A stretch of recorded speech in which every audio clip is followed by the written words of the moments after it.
Dime tú, ¿verdad? Muy bien, ¿qué estás sacando? Tú no sabes cómo estoy sufriendo. Todo lo tengo que decir. Cuéntame, tu despedida para mí fue dura. Será que te llevo a la luna y yo no supe hacerlo así. Te estaba buscando por la calle gritando. Eso me está matando. Oh no. Te estaba buscando por la calle gritando como un loco tomando. Es que yo sin ti y tú sin mí. Dime quién puede tener y esto no me gusta. Esto no me gusta. Es que yo sin ti y tú sin mí. Dime quién puede tener.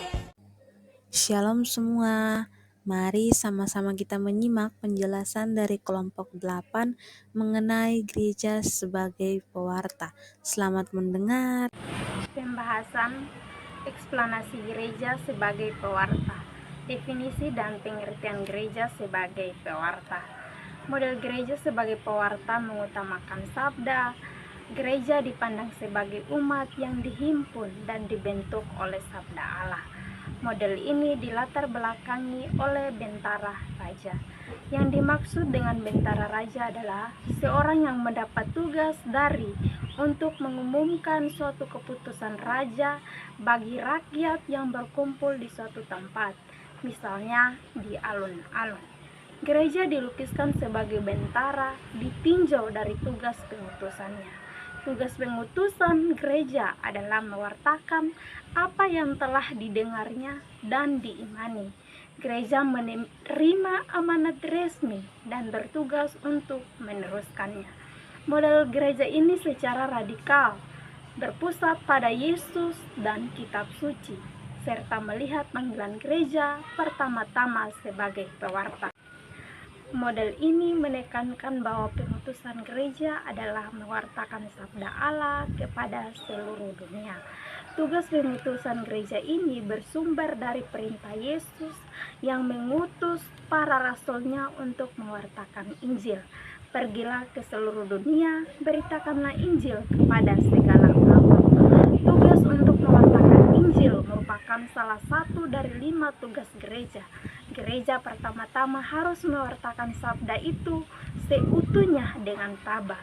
Gereja secara hakiki merupakan persekutuan kerigmatis. Semua kegiatan lain bersifat sekunder. Gereja adalah himpunan untuk yang dikumpulkan oleh sabda, dan sabda itu tiada henti-hentinya mengajak umat bertobat dan memperbaharui diri. Gereja bukanlah objek iman, berarti saya percaya bahwa di sini, di tempat ini, dan dalam persekutuan ini, karya Roh Kudus sungguh nampak. Dengan penyataan ini tidak terkandung maksud untuk mendewakan suatu ciptaan. Gereja bukanlah objek iman, karena kita bukanlah mengimani gereja, tetapi kita betul percaya bahwa karya Roh Kudus menjadi suatu peristiwa nyata di dalam persekutuan ini. Dasar teologis, landasan kitab suci. Pewartaan adalah misi utama Yesus Kristus yang terlihat sejak awal pelayanannya. Setelah dibaptis oleh Yohanes, Yesus langsung memulai tugasnya untuk memberitakan kerajaan Allah. Markus 1 ayat 14. Pewartaan ini adalah inti dari perutusannya sebagaimana ditegaskan dalam Lukas 4 ayat 43. Aku harus mewartakan kabar baik kerajaan Allah. Itulah tujuan pengutusannya. Seluruh karya hidupnya, mulai dari inkarnasi, mujizat-mujizat, hingga kebangkitan, bertujuan untuk menyampaikan kabar keselamatan kepada manusia. Bahkan pesan profetis dari Nabi Yesaya digenapi dalam diri Yesus yang mewartakan kabar baik bagi orang miskin. Pewartaan juga menjadi dasar bagi pertumbuhan iman, karena iman muncul dari pendengaran. Rasul Paulus menegaskan bahwa orang hanya dapat percaya jika mereka mendengarkan kabar Injil dan Untuk itu, pewartaan harus dilakukan. Selain membangun iman individu, pewartaan juga menjadi landasan pembentukan gereja. Sejak gereja perdana, pewartaan telah menghimpun orang-orang untuk mengenal Kristus dan menjadi anggota komunitas umat beriman melalui baptisan. Dengan pewartaan, gereja tidak hanya lahir tetapi juga diutus untuk terus menyampaikan kabar baik kepada dunia. Pewartaan menjadi syarat mutlak karena hakikatnya adalah membawa orang kepada perjumpaan dengan Kristus yang memberikan sukacita dan hidup yang penuh. Paus Fransiskus menekankan bahwa sukacita ini tidak boleh disimpan untuk diri sendiri, tetapi harus dibagikan kepada orang lain. Kebangkitan sejati selalu mengarah pada berbagai dan memperkaya orang lain. Oleh karena itu, pewartaan tidak hanya menjadi tugas, tetapi juga sarana untuk memperkuat iman dan kehidupan komunitas gereja. Kita akan masuk pada tradisi gereja sebagai pewarta. Nah, pewartaan ini merupakan ciri khas dari gereja Katolik dibandingkan dengan gereja-gereja yang lain. Nah, tradisi pewartaan dalam gereja Katolik itu sangatlah kuat. Karena itu kita akan melihat contoh dari dua orang santo yang sangat terkenal di agama Katolik, yaitu Santo Fransiskus dan juga Santo Yohanes. Kedua santo ini terkenal dengan mereka mengabdikan hidupnya untuk pertobatan dan penyelamatan jiwa-jiwa. Bahkan mereka juga berhasil membawa banyak orang untuk memeluk agama Katolik. Nah, kedua santo ini juga dalam pelayanan misi mereka, mereka juga pernah singgah di Indonesia untuk mewartakan kabar baik dan membawa banyak orang masuk ke agama Katolik. Nah, tradisi pewartaan selain menjadi ciri khas dari agama Katolik, di gereja Masehi Injili di Timor pun memiliki tradisi pewartaan yang tidak jauh berbeda dengan di gereja Katolik. Nah, di Gemit mereka memiliki pandangan bahwa tradisi gereja sebagai pewarta ini harus berakar pada iman Kristiani yang kontekstual, yang menjawab kebutuhan jemaat serta menghormati budaya lokal. Nah, Gemit ini menekankan bahwa tugas kerasulan untuk memberitakan kasih karunia Allah itu harus diwujudkan dalam berbagai aspek, termasuk pemberitaan firman, pelayanan sakramen, dan panca pelayanan Gemit yang mencakup persekutuan, kesaksian, pelayanan kasih, ibadah, dan penelayanan. Nah, dalam hal budaya, Gemit ini menunjukkan komitmennya melalui keputusan sinode untuk mengintegrasikan simbol-simbol budaya lokal ke dalam liturgi gereja. Tujuannya untuk apa? Tujuannya untuk menciptakan liturgi yang relevan dengan konteks masyarakat, sekaligus memanfaatkan kearifan lokal untuk memperkuat misi gereja menuju kerajaan Allah. Kemudian sembari menjaga nilai-nilai lokal, hal ini juga terlihat dalam analisis konteks global dan dokumen kebijakan pelayanan yang menekankan pentingnya memanfaatkan kemajuan teknologi dalam pelayanan gereja.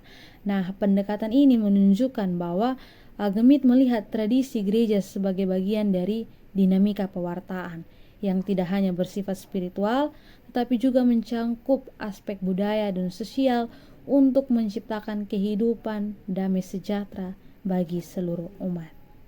Gereja sebagai pewarta dipahami sebagai yang menerima tugas untuk mewartakan Injil atau kabar baik kepada seluruh bangsa. Nah, dalam pewartaannya tidak hanya berbentuk proklamasi verbal saja, tetapi juga dapat berbentuk melalui tindakan dalam kehidupan nyata. Nah, fokus utama dari model ini yaitu melanjutkan misi Kristus dalam membawa keselamatan kepada semua bangsa.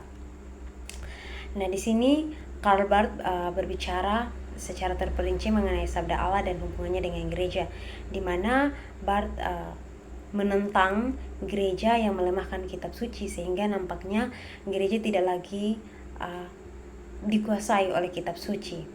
Menurutnya agar supaya gereja menjadi tempat di mana sabda itu sungguh didengar, maka gereja tidak boleh mengurung atau mengikat sabda Allah. Oleh karena itu secara aktual gereja didirikan oleh sabda Allah yang diwartakan dan yang diterima dengan penuh iman. Nah, di sini Bultmann dan para pengikutnya menurut mereka bisa dikatakan mengakui Injil sungguh merupakan sebuah keselamatan. Nah, Bultmann juga menginterpretasikan ajaran Paulus bahwa sabda Allah bersifat membangun gereja, mengumpulkan manusia dalam satu persekutuan atau eklesia. Nah, ia juga mengatakan bahwa sabda Allah itu merupakan suatu peristiwa eskatologis yang menghadirkan Allah di sini dan sekarang, yang memberikan kehidupan bagi mereka yang menerimanya dan kematian bagi mereka yang menolaknya. Namun perlu diketahui bahwa model ini juga mendapat kritik karena cenderung menekankan aspek verbal atau kognitif dari iman sehingga berisiko mengabaikan dimensi pelayanan sosial dan komunitas. Nah, untuk itu di sini Dulles menyarankan bahwa agar pewartaan berjalan seiring dengan model-model lain seperti pelayanan dan model komunitas, maka guna untuk menciptakan pemahaman yang lebih holistik tentang gereja. Secara praktis, gereja sebagai pewarta dapat memberdayakan umat untuk menjadi saksi iman di lingkungan mereka, mengembangkan model pewartaan yang relevan, dan mengintegrasikan nilai-nilai budaya lokal. Kita masuk dalam struktur dan fungsi dari gereja sebagai pewarta. Yang pertama, struktur. Struktur di dalam gereja sebagai pewarta itu memiliki atau mencakupi beberapa elemen penting, yaitu kepemimpinan. Dalam melakukan pewartaan biasanya oleh para pemimpin atau para pejabat gereja yang dipilih oleh Yesus Kristus sendiri sebagai kepala gereja itu sendiri. Nah, bagi Calvin, ia mengajarkan bahwa dalam gereja itu ada 4 jabatan yang ditetapkan oleh Kristus sendiri, yaitu ada pendeta, penatua, pengajar, dan juga diaken. Nah, para pejabat gereja dipanggil untuk memberitakan firman Tuhan. Jabatan-jabatan dalam gereja itu dibedakan berdasarkan fungsi, bukan kekuasaan. Untuk itu, struktur kepemimpinan gereja itu bukanlah struktur kekuasaan, melainkan struktur fungsional. Kita akan masuk poin yang kedua, itu jemaat. Kita tahu bersama bahwa jemaat itu adalah himpunan umat yang hidup dalam persekutuan dengan Tuhan Yesus sendiri. Dalam melanjutkan karya Kristus di dunia, jemaat itu memiliki peran yang sangat penting dalam pewartaan. Jadi sebagaimana yang sudah dijelaskan tadi, yang pertama itu selain para pemimpin atau para pejabat gereja itu pendeta, penatua, pengajaran, dan diaken, ada juga jemaat. Jemaat itu memiliki peranan yang sangat kuat dalam melaksanakan atau melanjutkan karya Tuhan itu sendiri.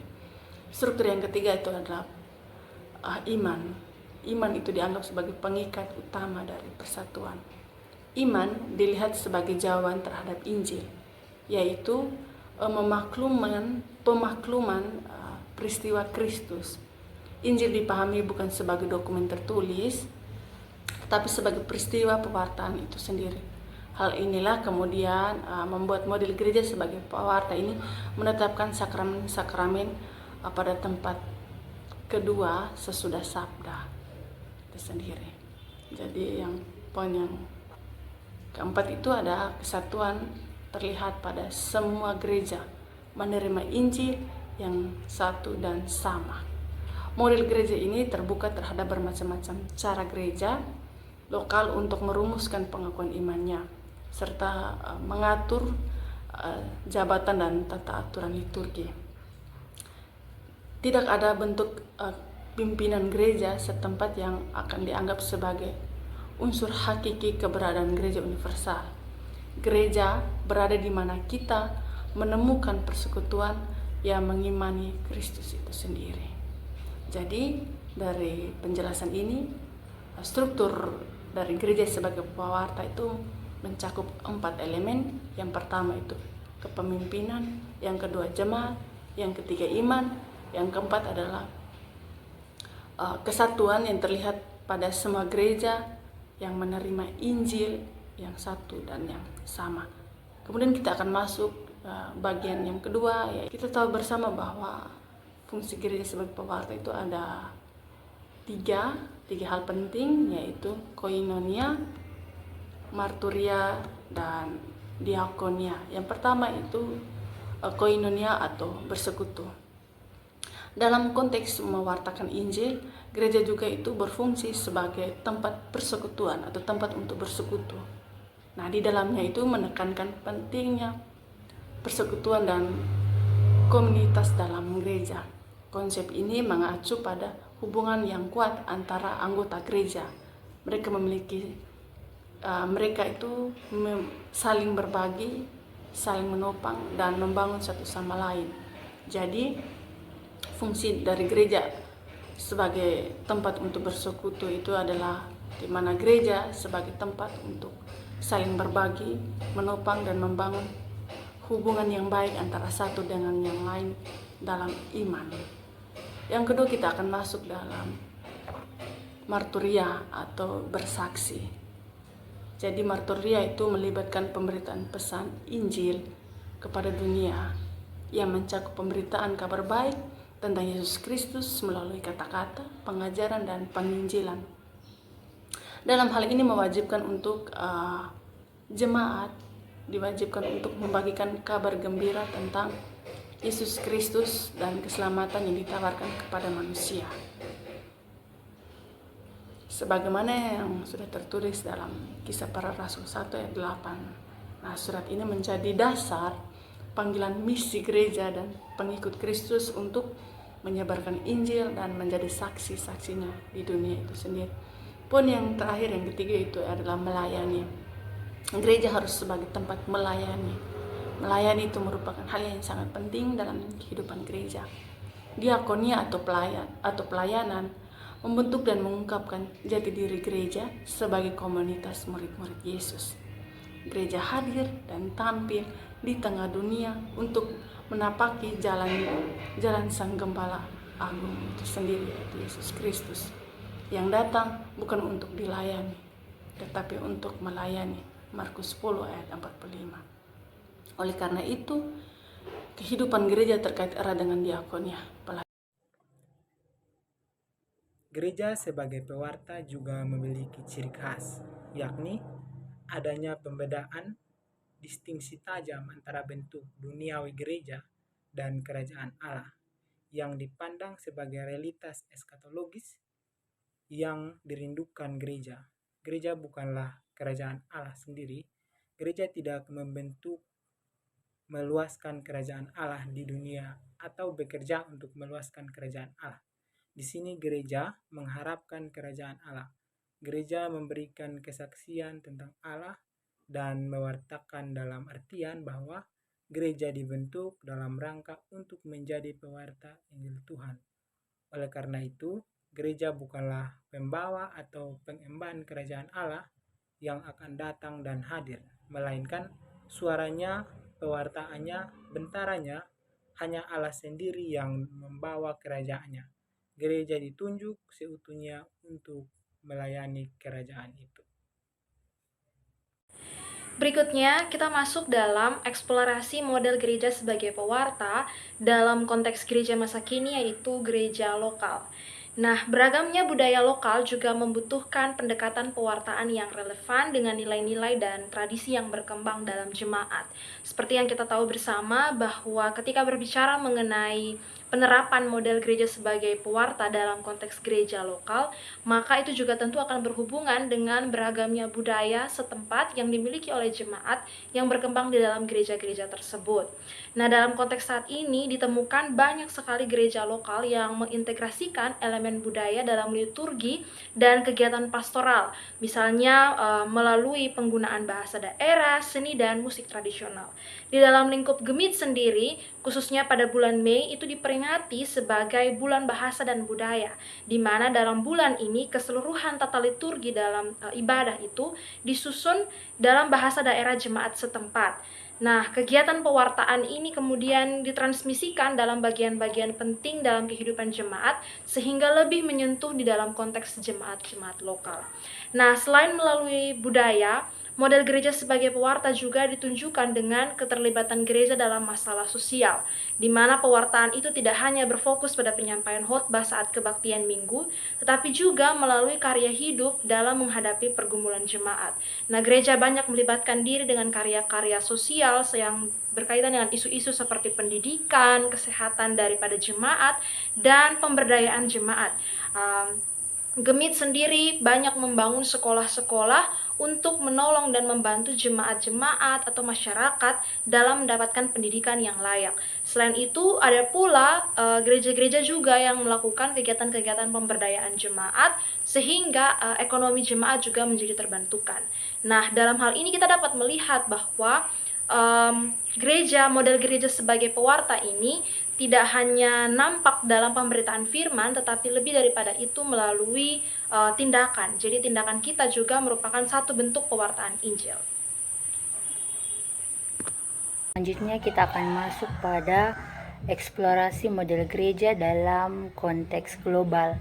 Nah, dalam konteks global, gereja adalah persekutuan umat Allah dengan hubungan yang personal di mana menjadikan Yesus Kristus sebagai kepala gereja. Gereja adalah gereja yang esa, yang kudus, dan yang am. Allah telah memanggil gerejanya untuk mewartakan Injil sampai kepada ujung dunia. Pada dasarnya, gereja harus terus mewartakan atau memberitakan Injil yang benar sesuai dengan isi kitab. Karena ketika gereja hadir dan Yesus Kristus tidak diwartakan atau tidak diberitakan, maka itu tidak lagi disebut sebagai gereja. Bukan hanya itu, tetapi gereja juga harus terus melayani sakramen. Dalam mewartakan Injil atau mengerjakan panggilan untuk menyampaikan Injil bukan hanya berlaku bagi beberapa orang, tetapi untuk mewartakan Injil berlaku bagi semua orang tanpa terkecuali dalam gereja. Artinya semua orang diberi tugas untuk mewartakan Tuhan, mewartakan apa yang menjadi kehendak Tuhan bagi orang-orang yang ada dalam gereja, dengan tujuan bahwa mereka menyampaikan suatu janji yang bersifat personal dan global, di mana memberkati semua ciptaan Allah yang ada di muka bumi, di mana memberitakan atau mewartakan kabar baik itu mencakup segenap budaya yang ada di dalam gereja. Dalam rangka mewartakan kasih Allah, dalam rangka mewartakan tentang kehendak Allah kepada umat, kepada segenap ciptaan, tentang dosa dan kesalahan yang manusia lakukan, yang kemudian melalui kematian Yesus Kristus di kayu salib, barulah oleh belas kasihan, oleh pengampunan, manusia menerima anugerah itu sebagai suatu tanda pengampunan dosa, di mana menerima Yesus sebagai juru selamat manusia. Dunia ini merupakan objek dan misi gereja yang berisi masyarakat luas, berisi berbagai ragam orang yang ada di dalamnya, dengan berbagai macam ragam perbedaan dalam kemajemukan di dalamnya, sehingga gereja tidak bisa terpisahkan dengan hal-hal itu. Karena itu, gereja diutus sebagai suatu objek yang wajib untuk mewartakan kabar sukacita, mewartakan kebenaran Yesus Kristus yang telah diterimanya kepada dunia ini sebagai objek dari misi Allah. Nah, tentunya model gereja sebagai pewarta ini juga memiliki keunggulan dan kelemahannya. Lalu, apa keunggulan dan kelemahan daripada model gereja sebagai pewarta?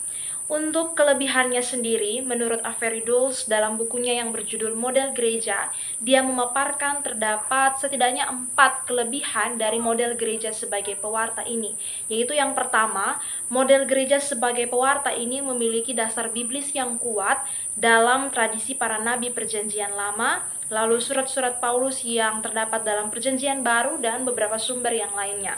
Lalu kelebihan yang kedua yaitu model ini memberi arti yang jelas mengenai identitas dan misi gereja, khususnya gereja-gereja lokal, sebagai sebuah persekutuan yang mewartakan kabar gembira tentang Yesus Kristus dan melawan semua bentuk penyembahan berhala.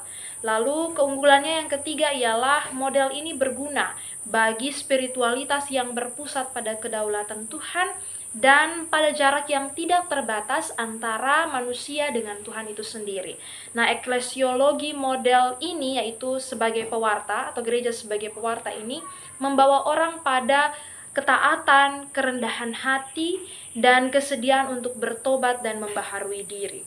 Lalu menurut Averi, keunggulannya yang keempat ialah model gereja sebagai pewarta ini memperkaya teologi sabda itu sendiri, di mana sudah seharusnya sabda itu tidak dipandang sekedar sebagai pengungkapan ide-ide dan sumber informasi atau hanya sebagai penjelasan tentang apa yang real, tetapi juga dia harus lebih daripada itu dilihat sebagai ekspresi diri seseorang, sebagai sapaan, sebagai ikatan persatuan antar pribadi dalam dialog.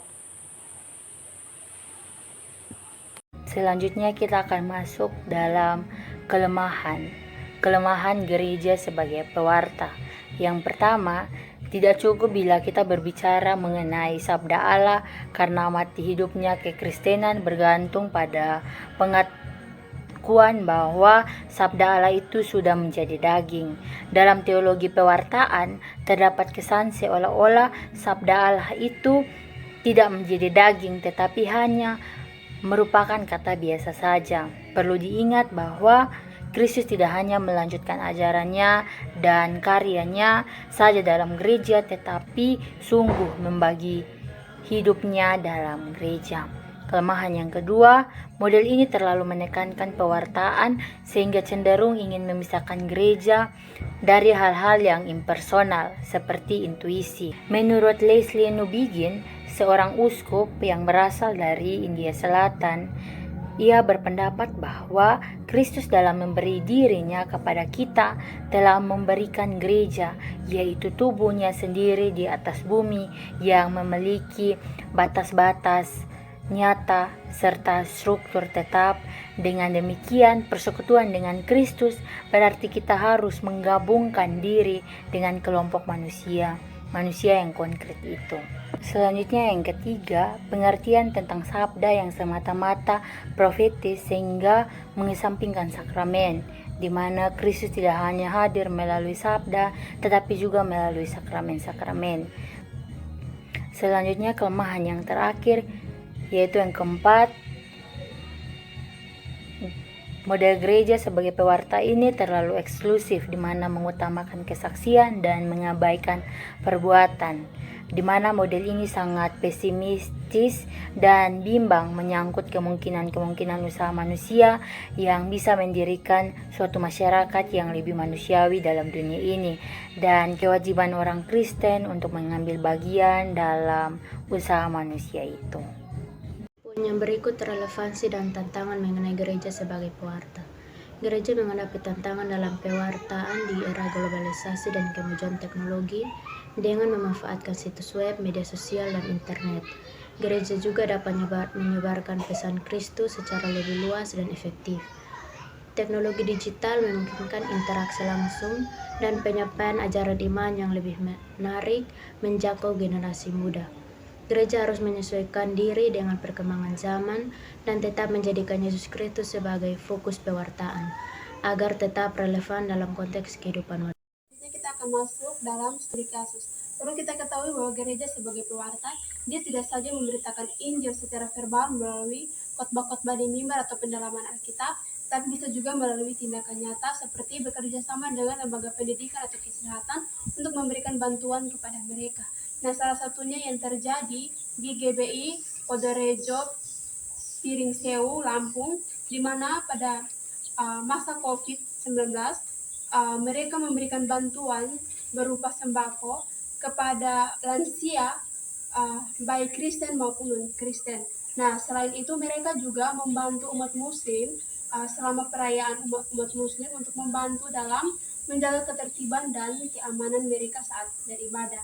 Nah, dari hal ini kita dapat lihat bahwa ini dampak yang diberikan oleh gereja dalam kegiatan yang mereka lakukan ini secara tidak langsung memanifestasikan atau mewartakan kehadiran Allah di tengah umat. Kesimpulan, kita perlu pahami dan ketahui bersama bahwa gereja sebagai pewarta yaitu komunitas yang melanjutkan misi dalam penyampaian Injil. kepada seluruh dunia, yaitu berdasarkan suatu kesaksian hidup yang melanjutkan misi Kristus sebagai penyelamat semua orang. Sebagai pewarta yang identik dengan misi pemberitaan firman Tuhan, perlu dipahami sebagai keselamatan dan pengakuan bahwa dalam karya Kristus sebagai penebusan manusia yang mengalami pembaharuan sehingga terus-menerus menjadi gereja yang mewartakan Injil bagi dunia. Kita masuk ke dalam saran. Gereja sebagai pewarta perlu untuk berjalan sama-sama dengan pelayanan sosial dan komunitas agar tidak minim ketika dalam pewartaan mengabaikan nilai-nilai dan pemberdayaan komunitas. Demikian presentasi dari kelompok kami. Terima kasih.